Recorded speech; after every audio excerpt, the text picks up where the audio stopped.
Une sonde échographique à tête phasée est utilisée en mode d'échographie cardiaque pour effectuer une péricardiosynthèse transthoracique sous guidage échographique.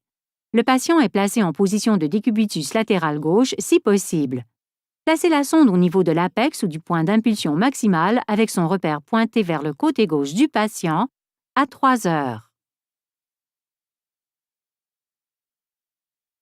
L'apex du cœur est visualisé au point le plus proche de la sonde. Déplacez-vous entre les vues du cœur selon l'axe long apical et parasternal pour déterminer la poche de liquide la plus superficielle et la plus grande. Le myocarde est gris et les chambres remplies de sang apparaissent hypoéchogènes. Les ventricules se trouvent dans le champ proche et les oreillettes dans le champ éloigné de l'image. Un épanchement péricardique est signalé par le liquide collecté sombre et anéchogène autour du cœur.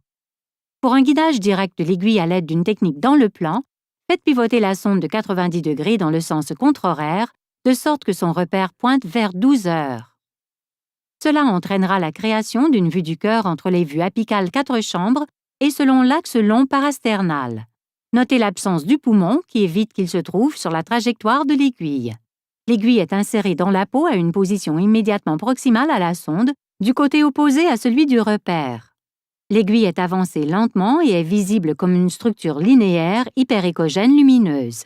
L'aiguille est avancée lentement sous visualisation échographique directe jusqu'à ce que sa pointe soit visible pour la ponction du liquide collecté péricardique.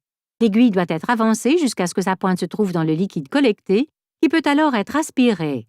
Les structures vasculaires à éviter comprennent les artères mammaires et intercostales.